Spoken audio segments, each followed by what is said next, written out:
আলাইকুম বন্ধুরা, আমি আকাশ আছি আপনাদের সাথে। Welcome to the Tech Bite. বন্ধুরা, Redmi Note 7 এর সাকসেসরের পর এখন Redmi প্ল্যানিং করছে তাদের Redmi Note সিরিজের আরেকটি version Redmi Note 7 Pro launch করার। বন্ধুরা, Redmi Note 7 Pro ফোনটি লঞ্চ হওয়ার জন্য আমাদের মধ্যে অনেকেই এখন অপেক্ষা করছে, আর আমাদের অপেক্ষার পর খুব শীঘ্রই হয়তো শেষ হতে যাচ্ছে, কারণ Redmi ইন্ডিয়াতে এই মাসেই লঞ্চ করতে পারে Redmi Note 7 Pro ফোনটিকে। ইতিমধ্যে Xiaomiর সিইও এবং Redmi তাদের অফিসিয়াল পেজের মধ্যে Redmi Note 7 ফোনটি লঞ্চ হওয়ার একটি ডেট দিয়েছে, আর ধারণা করা হচ্ছে এই দিনই Redmi Note 7 এর সাথে Redmi Note 7 Pro ফোনটিকে লঞ্চ করা হবে। বন্ধুরা, আজকের ভিডিওতে আমরা এই বহুল অপেক্ষাকৃত ফোন Redmi Note 7 Pro সম্পর্কে সকল তথ্য জানবো। এর সাথে জানবো ফোনটির প্রাইস বাংলাদেশে কত হতে পারে এবং ফোনটিকে কবে নাগাদ লঞ্চ করা হতে পারে।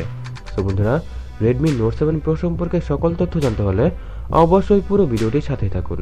শুরুতে আমরা ফোনটির ডিজাইন নিয়ে কথা বলবো। বন্ধুরা, Redmi Note 7 Pro ফোনটির ডিজাইন হুবহু Redmi Note 7 এর মতোই হবে। শুধুমাত্র এদের ডিজাইনের মধ্যে পার্থক্যটি দেখা যেতে পারে এদের রিয়ারের মধ্যে, কারণ Redmi Note 7 ফোনটির রিয়ারে একটি ফিঙ্গারপ্রিন্ট স্ক্যানার দেওয়া হয়েছে, যেখানে Redmi Note 7 Pro ফোনটির মধ্যে কোনো ফিঙ্গারপ্রিন্ট স্ক্যানার থাকবে না। কারণ ফোনটি নিয়ে যে সকল লিক্স এবং রুমার্স বের হয়েছে, সেই লিক্স অনুযায়ী ফোনটিতে ইন ডিসপ্লে ফিঙ্গারপ্রিন্ট স্ক্যানার দেওয়া হতে পারে। সো ফোনটিতে যদি ইন ডিসপ্লে ফিঙ্গারপ্রিন্ট স্ক্যানার দেওয়া হয়, তাহলে এর রিয়ারে কোনো ফিঙ্গারপ্রিন্ট স্ক্যানার থাকবে না। কিন্তু এর মধ্যে ইন ডিসপ্লে ফিঙ্গারপ্রিন্ট স্ক্যানার না দেওয়া হলে ফোনটির ডিজাইন হুবহু Redmi Note 7 এর মতোই হবে। ডিসপ্লের কথা বললে ফোনটিতে 6.3 ইঞ্চের full HD plus IPS display দেওয়া হবে। তবে যদি এর মধ্যে ইন ডিসপ্লে ফিঙ্গারপ্রিন্ট স্ক্যানার দেওয়া হয়, তাহলে ফোনটিতে সুপার অ্যামোলেড ডিসপ্লে দেওয়া হবে। বন্ধুরা, ফোনটির ডিসপ্লের মধ্যে বেজেলের পরিমাণ অনেক কম থাকবে। এর ডিসপ্লের বেজেল বলতে শুধুমাত্র উপরে একটি ইউ-শেপ নচ এবং নিচে কিছুটা চেন দেখতে পাবেন। ডিসপ্লে কোয়ালিটির কথা বলে ফোনটির ডিসপ্লে কোয়ালিটি হুবহু Redmi Note 7 এর মতোই হবে। এখন আমরা ফোনটির হার্ডওয়্যার নিয়ে তথ্য জানবো।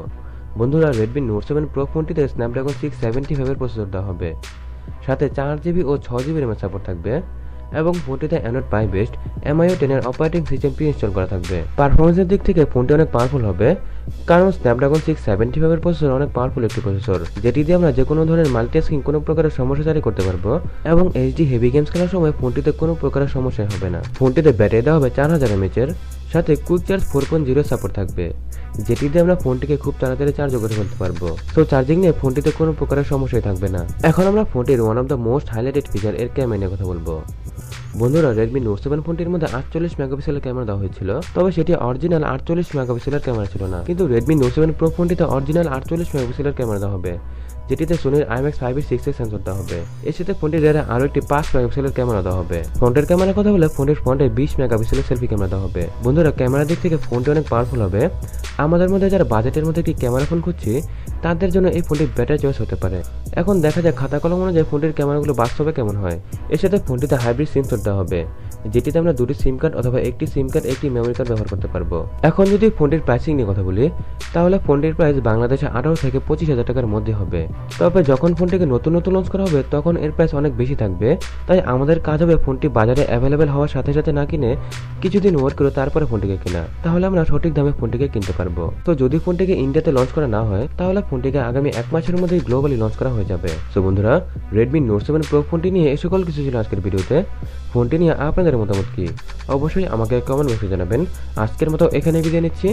যদি আজকের ভিডিওটি আপনাদের ভালো লেগে থাকে, তাহলে অবশ্যই ভিডিওটি লাইক করবেন, শেয়ার করবেন, এবং আপনি যদি এখনও টেক বাইট ফ্যামিলির সাথে যুক্ত না থাকেন, তাহলে এখনই সাবস্ক্রাইব বাটনে প্রেস করে পাশের বেল আইকনটিতে প্রেস করে নিন। বন্ধুরা, অসংখ্য ধন্যবাদ ভিডিওটি দেখার জন্য। বাংলায় দেখুন, বাংলায় শিখুন।